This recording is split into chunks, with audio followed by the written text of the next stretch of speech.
नमस्ते दोस्तों, math GK GI channel में आप सभी का फिर से हार्दिक स्वागत है। आज हम लोग प्रतिशत चैप्टर के डे 2 में आ चुके हैं। तो चलिए देख लेते हैं पहला प्रश्न क्या है। तो देखिए पहला प्रश्न बोल के रखा है, यदि एक संख्या में 25% वृद्धि कर दी जाए और उससे प्राप्त संख्या में 25% कमी कर दी जाए तो उसकी अंतिम प्रतिशत वृद्धि या कमी क्या होगी। बोलने का मतलब है कोई एक संख्या है, मान लेते हैं उस संख्या का पहले 25% हम लोग वृद्धि कर देंगे, तो जो संख्या मेरी आएगी उससे फिर 25% की कमी हम लोग कर देंगे, तो फाइनल जो संख्या होगा वो बोल रहा है अंतिम प्रतिशत वृद्धि होगी या कमी होगी। तो देखिए इस तरह का जब सवाल रहेगा, जो एक बार इतने प्रतिशत से वृद्धि हुई, इतने प्रतिशत से कमी हुई, तो हम लोग इसको डायरेक्ट एक फार्मूला से ही निकाल सकते हैं। तो चलिए देख लेते हैं वो क्या फार्मूला है।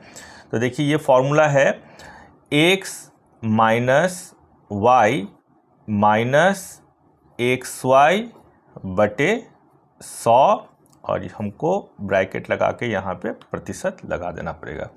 तो देखिए x क्या है, पहले वाले को हम लोग x पकड़ लेंगे और दूसरे वाले को हम लोग y पकड़ लेंगे। तो चलिए पहला वाला है 25%, तो 25 घटाओ y मेरा 25 है, तो 25 घटाओ 25 गुना 25 बटे 100, ब्रैकेट बंद करके हम लोग प्रतिशत लगा देंगे। तो देखिए 25 से अगर 25 जाएगा तो क्या होगा, 0 हो जाएगा। घटाओ ये कितना हो जाएगा, 625 बटे 100। अब 0 से अगर घटाएंगे तो फिर वही मेरा आएगा माइनस 625 बटे 100। ठीक है, अब देखिए इसको अगर हम लोग भाग दे देंगे तो कितना आ जाएगा, माइनस 6.25%। अब देखिए मेरा जो ऑप्शन है, ऑप्शन में मेरा दशमलव नहीं दे के रखा है, ये फ्रैक्शन में दे के रखा है। तो देखिए क्या होगा, ये माइनस 6.25 को हम लोग बोल सकते हैं 1/4%। तो फाइनल आंसर होगा माइनस 6.1/4। तो माइनस का मतलब चूंकि ये नेगेटिव है तो इसका मतलब ये कमी हो जाएगा। तो ये ऑप्शन मेरे दे के रखा है 6.1/4 की कमी। अब हम लोग प्रश्न 2 को देख लेते हैं। देखिए बोल रहा है एक अभ्यर्थी जो 20% अंक प्राप्त करता है 10 अंकों से फेल हो जाता है, लेकिन दूसरा व्यक्ति है जो 45% अंक प्राप्त करता है, वह उत्तीर्णों से 5% अधिक प्राप्त करता है, तो अधिकतम अंक ज्ञात कीजिए। तो देखिए कोई एक मेरा अधिकतम अंक था, ठीक है, उस अधिकतम अंक का 20% एक अभ्यर्थी लेके आता है तो भी वो 10 नंबर से फेल कर जाता है। अब उसी अधिकतम अंक का कोई एक दूसरा व्यक्ति है, वो 45% अंक लेके आता है और उत्तीर्ण नंबर से 5% अधिक लेके आता है, तो फिर बोल रहा है जो अधिकतम अंक क्या है ये हमको ज्ञात करना पड़ेगा। तो चलिए हम लोग मान लेते हैं, जो माना अधिकतम जो अंक है, अधिकतम अंक ये हम लोग मान लिए x है, ठीक है। अब देखिए प्रश्न के पहले भाग में क्या कहा गया है, जो एक अभ्यर्थी जो 20% अंक प्राप्त करता है, तो कुल अंक का 20%, तो कुल अंक x है, उसका 20% प्राप्त करता है, ठीक है। ये नंबर प्राप्त करने के बावजूद भी वो 10 नंबरों से फेल कर जाता है, तो इसका मतलब इस नंबर में अगर उसको और 10 नंबर आ जाता तो फिर ये अभ्यर्थी क्या हो जाता, पास कर जाता, तो ये उसका पास मार्क्स हो जाता। अब देखिए दूसरे भाग में क्या कहा गया है, 45% अंक मिलता है एक दूसरे व्यक्ति को, तो चलिए x का 45% मतलब 45/100।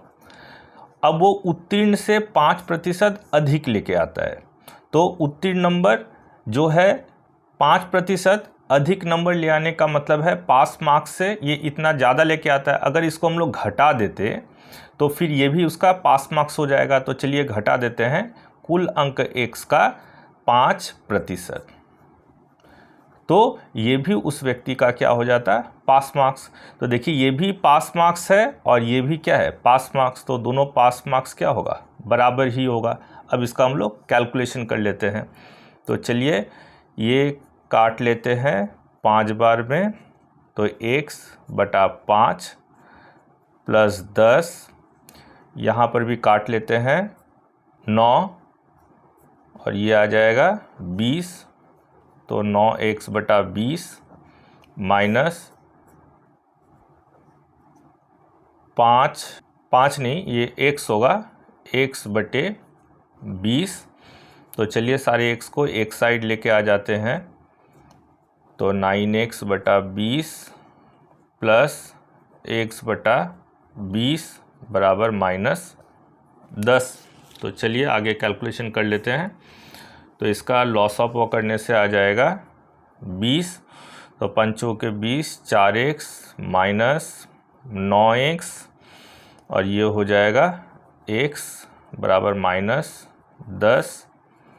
तो इधर आ जाएगा -4x/20 बराबर -10। तो यहाँ माइनस माइनस हम लोग काट सकते हैं, तो फिर x बराबर क्या हो जाएगा, 10 गुना 20/4, तो 4×5 20, तो फिर x बराबर हो गया 50। तो x हम लोग क्या माने हुए थे, x माने हुए थे अधिकतम अंक, ये अधिकतम अंक था। इसका मतलब उस एग्ज़ाम का जो अधिकतम अंक था वो था, यहाँ पे देके आया है 50। तो चलिए हम लोग ऑप्शन को देख लेते हैं, ये है ऑप्शन ए में दे के रखा है। अब हम लोग प्रश्न 3 को देख लेते हैं। दूध तथा पानी के 80 लीटर मिश्रण में 10% दूध है। मिश्रण में पानी के प्रतिशत को 80% बनाने के लिए कितना दूध मिलाना पड़ेगा।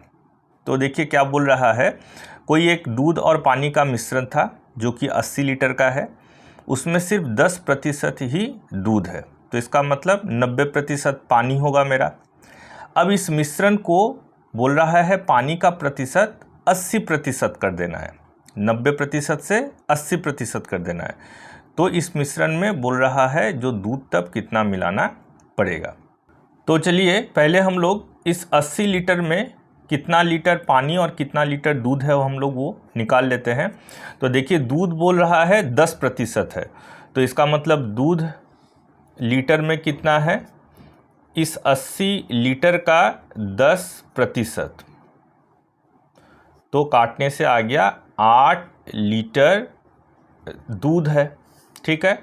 तब पानी कितना होगा, पानी होगा कुल 80 लीटर में अगर 8 लीटर मेरा दूध ही है तो फिर 72 लीटर जो होगा वो होगा मेरा पानी।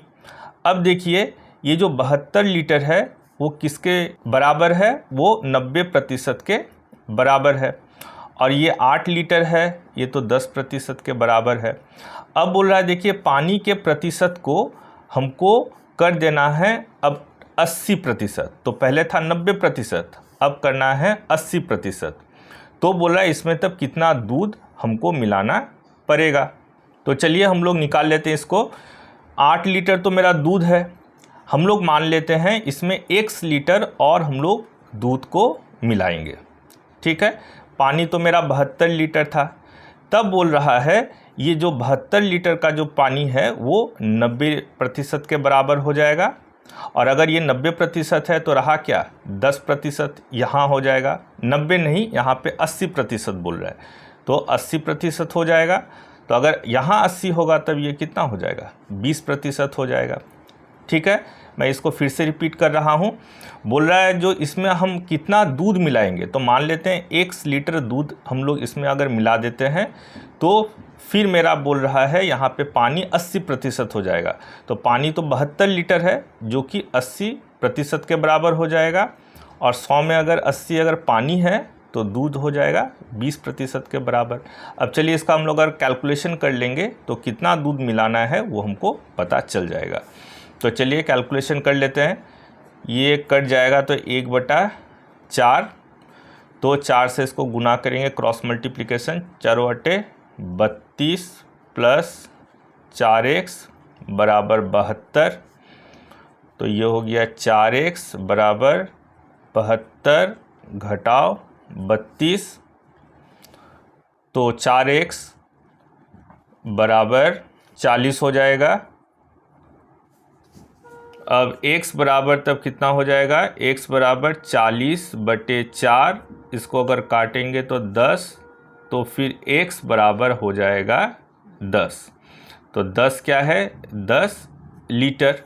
तो इसका मतलब है 8 लीटर दूध में अगर हम लोग और 10 लीटर दूध मिला देंगे तो पानी का जो प्रतिशत हो जाएगा 90 से 80% हो जाएगा। तो ये ऑप्शन सी में दे के रखा है।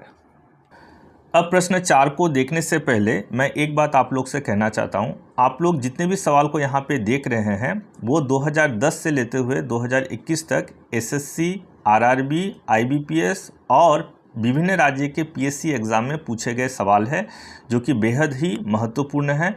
इसके अलावा भी अगर आप किसी दूसरे एग्ज़ाम की तैयारी कर रहे हैं, अगर उसमें ये सभी चैप्टर है तो आपको लगभग 90% या उससे भी ज़्यादा प्रतिशत सवाल यहाँ से कॉमन मिल जाएंगे या टाइप कॉमन मिल जाएंगे। तो चलिए अब देख लेते हैं प्रश्न 4 को।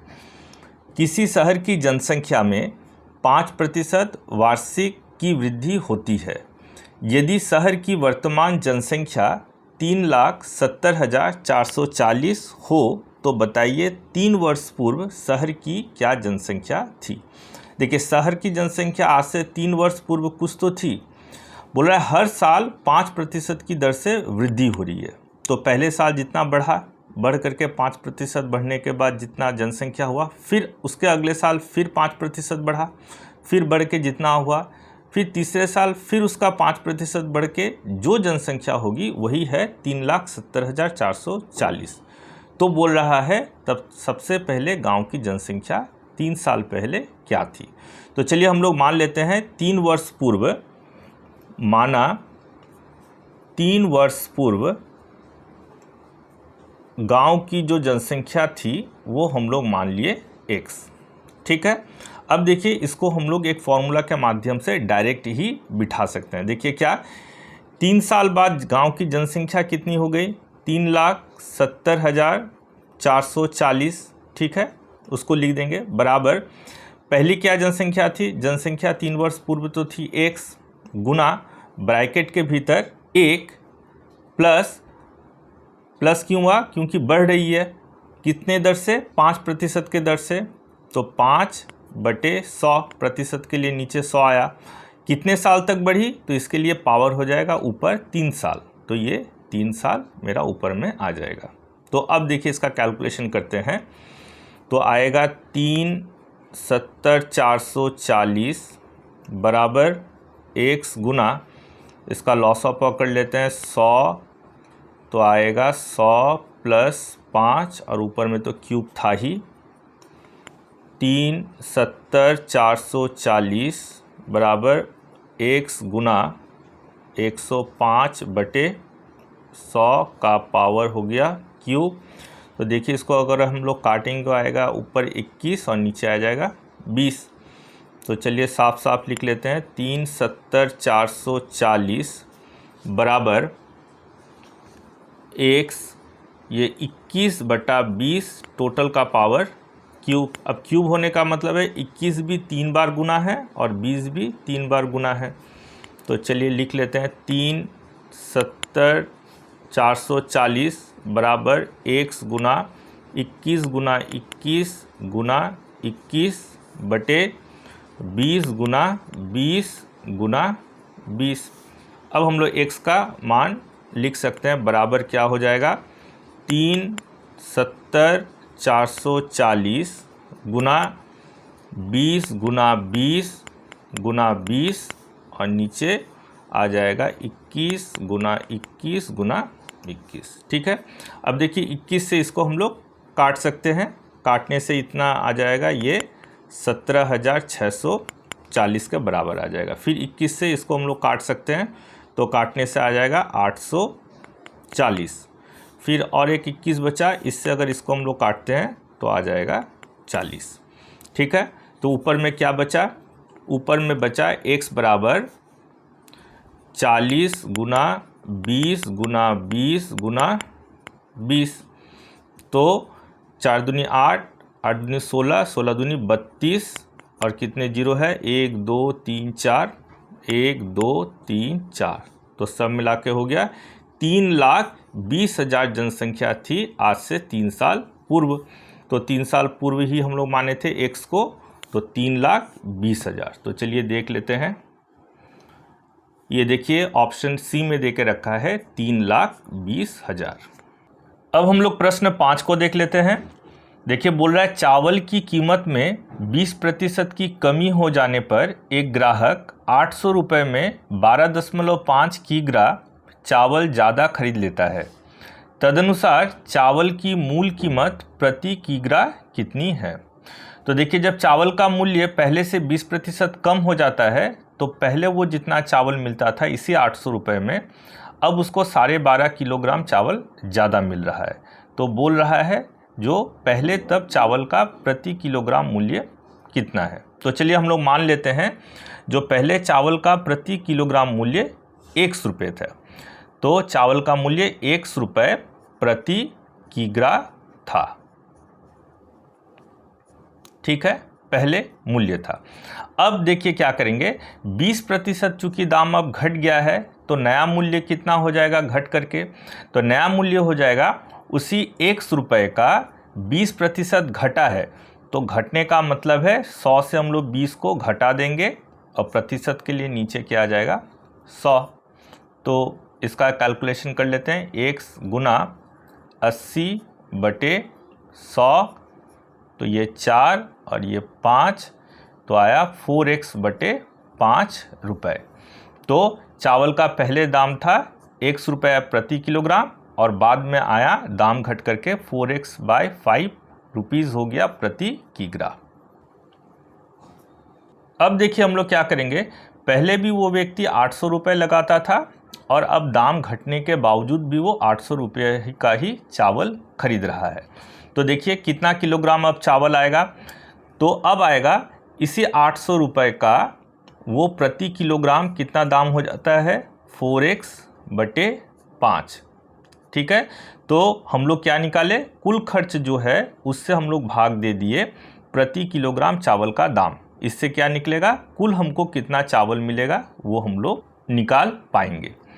घटाओ, अब क्या पहले भी 800 रुपया ही वो लगाता था, ठीक है, चावल खरीदने में, लेकिन दाम कितना था 100 रुपीज़ प्रति किलोग्राम। तो कितना चावल आएगा, तो 800/x इतना चावल आएगा। तो पहले हम लोग को कम चावल आता था, अब हमको ज़्यादा चावल आ रहा है, इसलिए इसको हम लोग पहले लिख लिए और इसको हम लोग बाद में लिख लिए। तो ये 12.5 किलोग्राम के बराबर हो जाएगा। तो चलिए अब इसका हम लोग कैलकुलेशन कर लेते हैं।